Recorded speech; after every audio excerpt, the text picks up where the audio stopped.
Welcome to the Future 3 podcast. Whoa. I'm Sean, I'm Shaylin. And I'm Cyan. and we are the Future 3 podcast.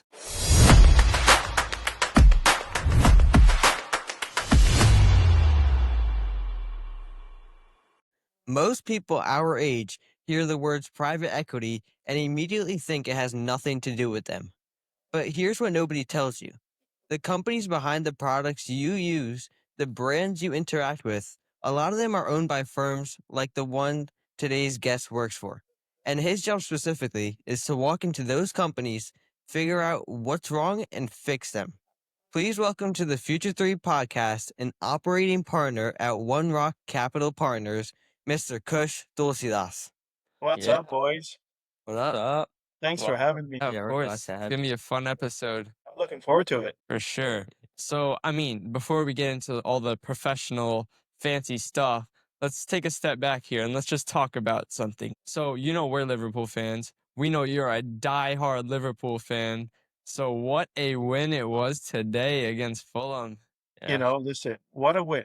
What a win. And Mo just announced that he's retiring at the end of the season. So to get a win and to get him to score was a big deal. It's pretty amazing. And then we got some new blood coming in with Oh, Rio. yeah. What a goal.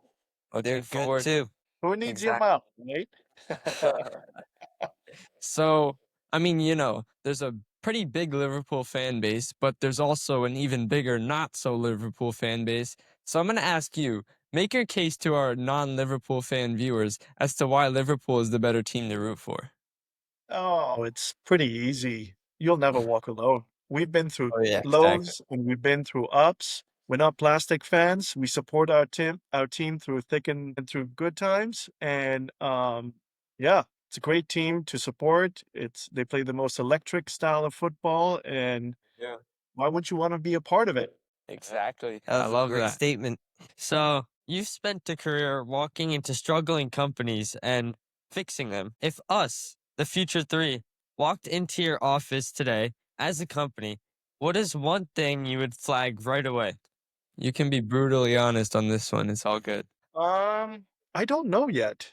One of the most beautiful things about being in my job is I don't walk into any of these companies pretending I know how they operate and pretending that I know how to run a company better than them. But what I do tell them is I've walked your shoes 100 times, and give me an opportunity to learn your business, to understand how you're structured today, how you're set up. Through those observations, it gives me an opportunity to diagnose what's working and what's not. What I could tell you is everything I've heard from others is you guys are doing a great job, so keep at it.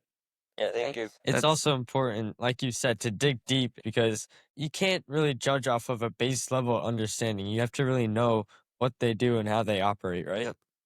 Yep.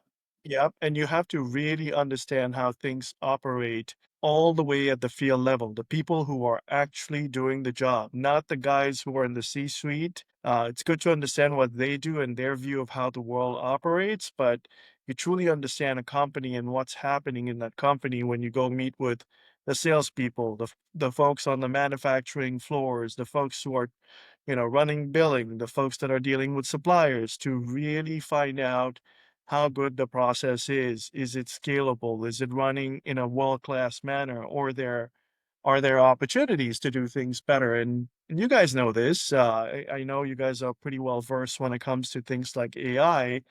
AI is a big hot topic, and the way people used to do things back in the day is changing rapidly, which means we gotta keep up with the times or be left behind. Yeah, there's always something to improve on. Exactly. Definitely noted. We'll definitely keep that in mind.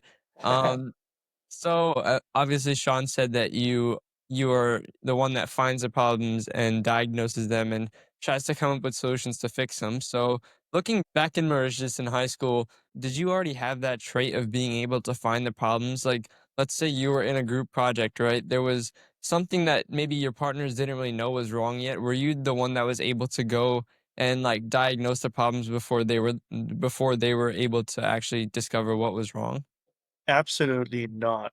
First off, high school or schooling back in Mauritius followed the Cambridge system, the British system, which is so different than how things are in America. Mauritius, it was quite a bit about understanding the concepts, being able to memorize it, and being able to state it perfectly well, which when you think about real life applications, it doesn't really apply, right? And then the second thing, you guys might be shocked to hear this.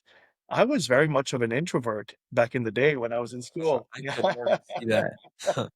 You just So switched. I was afraid to speak up, and it wasn't until college, really, through help of more exposure to project type work, presentations, working with friends in group settings, that I really started blossoming my personality and feeling comfortable speaking in public. And I was also not the kind of guy to be a critical thinker back in the day. A lot of that came much later on in life. That was very unexpected to hear.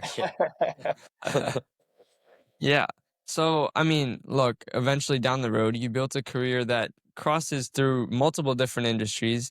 You were Mhm. with Nielsen at one point, Cintas, private equity. You even had your own beauty company.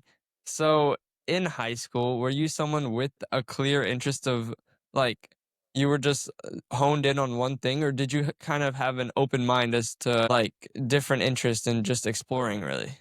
It's so interesting that you asked this question, Shaylin. Uh, Growing up, like many of us boys, our mentor, our hero, the person we most look up to is our father. And my dad, what by trade, was a pharmacist, but he grew up in a business family, right? We had a pharmaceutical business, we had a apparel store business back home. And growing up, I really wanted to become exactly like how my dad was, a pharmacist, because that's what cool looked like. He had a great personality, very warm person. He was my hero. I wanted to be him.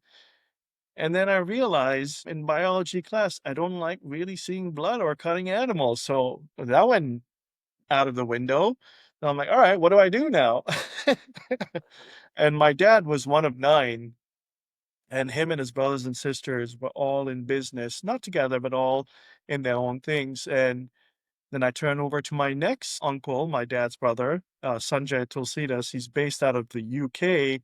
And back in the 90s, he was in the cool thing, consulting, doing auditing. He was a CPA, a chartered accountant. And that was like new back in the day. And he was working for the big four in the UK. And I was like, wow, this guy's got a great personality. He lives in a cool spot in London, drives the nicest cars. He gets to go see soccer games. I want to live his life. So Mhm. then, so then I said to myself, I want to be a chartered accountant. Um, so then I went to school and eventually did an internship at KPMG. And I was like, man, this is not for me. I like his lifestyle, but I don't want to do this. And I just kept coming back towards my roots of the family business, just being in business. And fun little story for you guys. Every day, my school was about 40 minutes away from where we lived. So my dad in the morning used to drop me and my sisters to the bus stop. My brother he went to a school locally, but he used to drop my sister and I to the bus stop every day. And on the way in the morning to the bus stop, I would pitch business ideas to my dad. Oh wow, that's And awesome. he was a very smart businessman, well ahead of his time, and he would pick it apart. He would tell me like, "Well, have you?" I remember one time because I was vegetarian, I was like, this is in the 80s. I'm like, well, we should start a plant-based uh, veggie burger option, because every time, and Mauritius didn't have McDonald's back in the day, it had KFC. Every time I go to KFC, the only thing I could get is French fries. And that's vegetarian, and I know all my other friends that are vegetarian would love to have an option. So he had me do the research. I looked into a company. I looked into the costing. What would it take to have it shipped from India?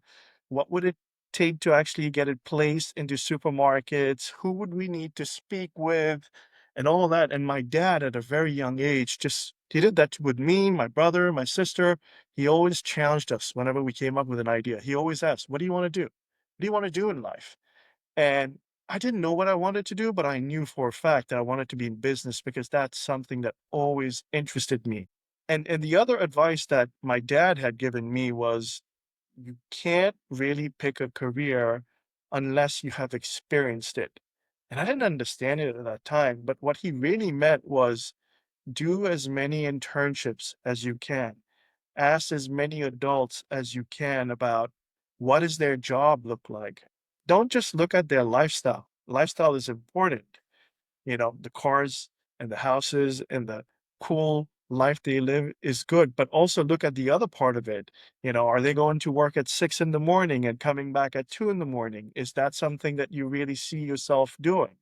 Right. And then experience them through internships, through asking folks questions, through trying to join clubs and getting a sense of what you truly enjoy doing or don't enjoy doing so you can write those off, right? And then Yeah. ultimately decide what you want to do. And that's kind of what I went through until I really found my calling. And funny enough, I didn't really find my calling of private equity until 8 years ago. Wow. Wow. Think about this. I did all these different jobs that I enjoyed and I learned so much from, but I didn't really pick my calling until 8 years ago. That's interesting. That's really recent. Hmm. Yeah, it's finding those experience. It's like what every single adult says to me when I have a conversation with them. You just gotta find those opportunities and just run away with them. It's not just gonna come right to you. Exactly. All right, so let's dig into your college career. Your college career wasn't the typical college career. You went to a university in Australia, and Yeah. then you went to Illinois for your senior year. Why did you choose those schools, and why those locations? Uh, Picked Australia for two main reasons. One, it was very close. It was the closest thing to home that was well reputed and had a good program. When Yeah. I chose to do my international business exchange to the US, I had a couple of choices, UPenn being one of them, but I picked U of I for one main reason. U of I was going to give me a very good university. And at that time, they were number two in computer science in the world, right after MIT. They've been known for inventing nanotechnology, the first supercomputer, Yeah. the internet browsers you guys use today, Netscape, they invented it. So they were much further along and well reputed. And then on the business side, and in finance, they were also top 10 in the country. The academics mattered, but I also knew it was not going to be UPenn when I'm going to have to slog every single day. I wanted to have fun, guys. So Yeah. balance was important. And I'm so happy I picked U of I because I have made some friends in college that we're still in touch with today. We still hang out. They're all very successful people. And we built a very good bond. And I wouldn't have been able to do that if I only went for academics. I wanted to have a good balance between the two. To be able to do a little bit of sports. So that was the other piece Yeah. that was I was just important. about Yeah, to say that. they Yeah. they just made it to the Final Four in March Madness, so not Pretty too good bad of a run. year for the Pretty good basketball. run. I was surprised to see that, and I was also disappointed when we lost to UConn again. I'm like, Yeah. "Come on, Yeah. guys." Those are the underdogs. Yeah, They but are. at the end of the day, this story kind of just shows like you obviously were kind of looking more at the future rather than just seeing the name UPenn and just automatically making that impulse decision to just go there. Like you kind of took a second to kind of actually think about what kind of impact this would have on your future life. So you chose international business as your major. Why did you choose that major, and how early did you know that it was the right call for you? I didn't know it was the right call for me. I knew that as I was going to study, my mom said to me very clearly, "You're gonna go study. Your brother has picked a career in computers, and he's gonna stay in America. Your sister is gonna get married and eventually move out. Um, that leaves you to come and help with running the family business. So we want you to go do international business, learn about how best practices are outside of Mauritius and Africa." and we want you to bring that back to the family business and come and work in the family business. That was really what the goal was.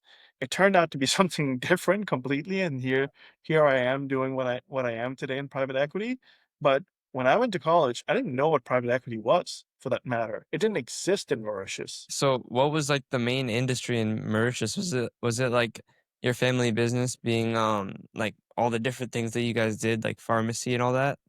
Yeah, so the industries back home, the biggest industry was sugarcane plantation. Tourism was really big, so Mauritius is known for its beautiful beaches and Oh yeah. hotels. So lots of people from Europe come to Mauritius for vacation every year. And then there was an emerging trend in the 90s where a lot of companies were setting up offshore subsidiaries in Mauritius because it was a good tax hit. When people set up shop in the US, typically they want to be a Delaware-based company or, Florida-based company because they don't want to pay state tax. Yeah. It was or minimize how much tax they pay. A lot of European and Asian companies, including Indian companies, would set up a subsidiary in Mauritius as a way to manage tax strategies. For the most part, we were sent to do child labor in the family business, which is good Yeah. because I learned. I worked in the warehouse. I worked as a cashier in the store. I worked as a salesman. I sat next to my dad, watched what he was doing, saw how he did the accounts, how he spoke to vendors, and I got a lot of exposure to business at a young age. And as I mentioned to you, every day on the way to school, we would have that chat around, what do you want to do in life? Yeah. And I would pitch a lot of ideas to him, to which he shot holes into, but it really, he taught me critical thinking. He taught me to think, to not just jump to conclusions quickly, but to round your thinking before you make a decision. Kind of makes a connection to what you do today. Because like Mhm. going back to your international business major and learning a lot from your uncles, it kind of gives you a more broader view to what the world actually works like how they actually operate and how they work. Because when you go into companies trying to find out some problems, you got to fix them and you got to find out how they run and you got to learn how to fix them. Yeah. And I will tell you, when I graduated from college, I had this incredible thinking that, I've worked in a business, I've had many internships, I know it all, I know it better than most people. And I was so wrong. My first day at Cintas, I still remember, I was like, holy cow, I don't know anything about this business. In spite of them being in, the apparel business, they're a $70 billion company. They're huge. They've been successful, obviously, because the founders did an awesome job of setting up the right culture and having the right people run their businesses. And it just opened up my eyes to how efficient things ran in America and how big corporations, how process was so important to drive scale. If Yeah. you want to grow and you want to be able to repeat things, you don't have to be at the store. You have the ability to trust people. You have to have the ability to trust people who work for you. And you have to be able to have processes and checks and balances in place to ensure that it runs well. And that growing up in a family business, I did not learn that. That was a big, big takeaway for me when I came to America. But then there was a lot of things that I knew from my family business too that really helped me. On the flip side here, like my uncles were the kings of pricing and just how to manage profitability margins. My dad was like that too. So I learned at a very young age that sales is not everything, revenue is not everything. And what matters is cash collected and the profit that you made out of it, because ultimately that's what you take home, right? Yeah, so I mean, you were at KPMG, then you went to Cintas to 9 years at Nielsen as a senior vice president to the Riverside Company to Yeah. your own consulting firm and now operating partner at One Rock. Those companies are all different environments with different pressures. So how did you kind of adjust your operating mindset to those different types of businesses? Yeah, Sean, good question. Because not every company is set up the same way, but the basics of a company are very similar. There's various things that could be different, but the if you think about a grid of structure that you would expect in a company, those don't differ all that much, right? So when you go in, just like a doctor, the best way for me to explain it to you is like a doctor or maybe a GC. When you buy a house, you know you bought a house on a beautiful street. That's a gut job, right? The first thing you want to do is walk in and be able to say, what is wrong with this house? What do I need to fix? And by the time I'm done doing the fix and putting all the costs, what am I going to be able to sell this for? So that's exactly what we do. We go in, we learn about the business, we understand what's working and what got them to where they are today. We also try to understand in order for us to get from point A to point B, which is eventually where we need to be in a few years from now, to exit. Meaning, when I say exit in the world of private equity, that means to sell the company. Uh, is what is that going to take and how much cost and effort it's going to take and how much time. And by the time I do all this, is the juice going to be worth the squeeze? So it's not like we buy a company and then say, what is it I need to do with this company? When we're speaking with a company, we call that period due diligence. During the due diligence period, which can last a couple of months, a couple of weeks, couple of months sometimes, we're trying to learn as much as possible to see if this is something that's worth us investing into. So you just have to also be open minded and nimble enough to be able to listen and adjust your strategy in order to stay continually successful. Yeah, and I mean, you're very experienced in your industry. 25 years actually going into these broken situations and trying to make them better. What is the hardest part of your career that nobody sees? Walking into a family led company where the founders are still around and everybody in the company lives and dies by what the founder says. Yeah. And they sold their company, but they're so still attached to it that they'll get in the way of change and they'll get in the way of progress. It's very difficult to manage that. People who have had success but have massive egos and give you the Heisman, Yeah. uh, it's very difficult to actually get any kind of improvements done because they will negate everything you do. But the most dangerous person is the person that smiles at your face and tells you they agree with you. And as soon as you leave the room, they do completely the opposite, is the person you got to be the most worried about when you work in a company or have your own business, because that person's going to undo everything that you're trying to do when you walk out of there. And that can be difficult to manage with it. Yeah. And you got to make sure you surround yourself with the best people in these companies. That sounds like a stressful job to me, actually. But it also sounds really fun dealing with all these people and all these benefits that you have and living the life that you have, which seems amazing to me. Um, we were just talking about AI earlier in this episode. How do you think that affects your job today, and how would you advise students to navigate their education or experiences now knowing about the shift in AI? Embrace it, learn it, use it, be the Yeah, best user of it, and learn to differentiate between what AI is going to do in the future and what role you're going to play, right? Because AI is not going to take over everything that we do. AI is going to take over a lot of mundane tasks, a lot of things that could be done easily. Robots are going to take over what people easy tasks, right? They're already doing that in manufacturing plants today. In many of our plants, if you go and you see robots are putting together packaged chips together. You don't have a human that's touching it. It's happening, right? So learn what is it that will be replaced and learn how to harness the power of AI, because that person is going to be super valuable. Don't think of it as a threat. Think of it of how do I use it? How do I leverage it? How do I become the best at it? Yeah, for sure. That's great advice because the reality is you can't really avoid it. It's gonna Yep. end up with us either way, so we might as well adapt and become as good as we can at it, as you said. So I have one lesson for you. Like looking back on your whole journey of 25 years of experience, everything you've built, what is one lesson that you hope every student watching will come away with from your journey?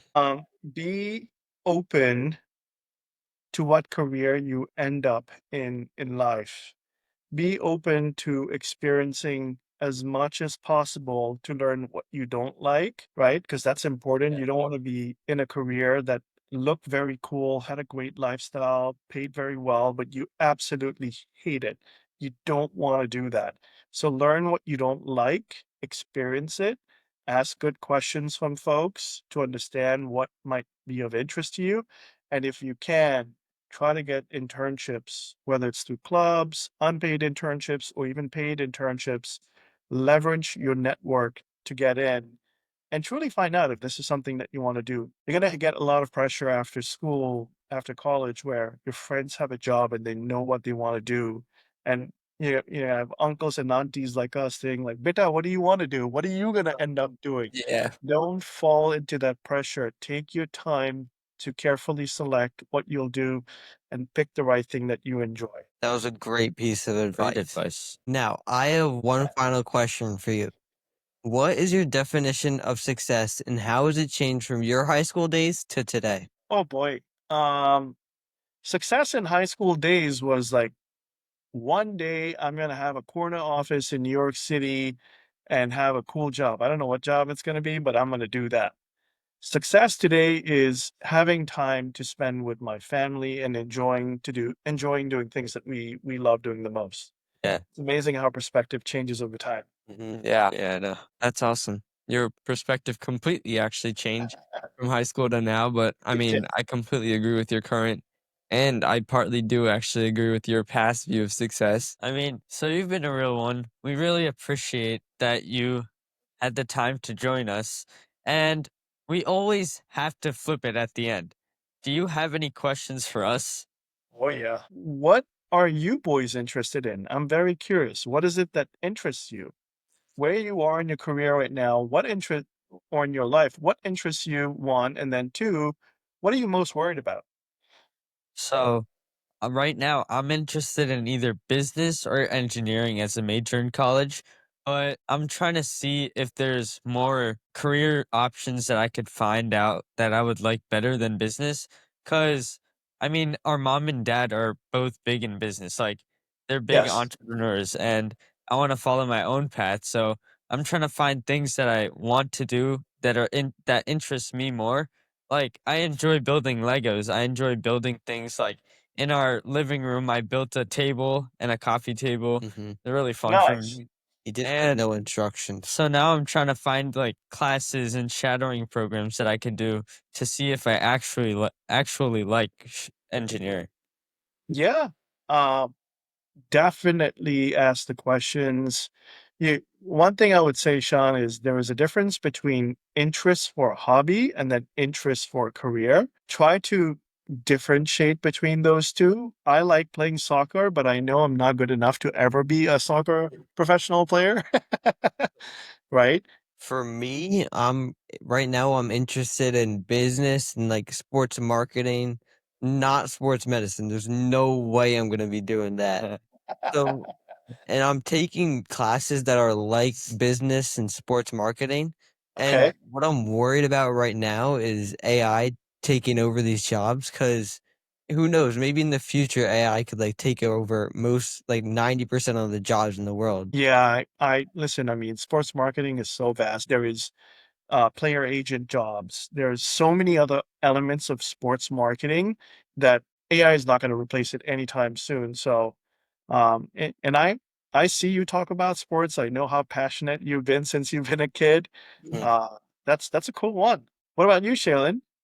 Um, I want to go into the entrepreneurial world, like just like finding answers to different problems that are in this world. Like I know it's hard to think of problems, but like I feel like when find a solution, I feel like I could try to make that into a business idea or something like that. Or I maybe want to go into law because I was pretty fascinated by like the job that the lawyers did and like kind of morphing the different rules and regulations to kind of fit how to kind of support and argue in favor of their client.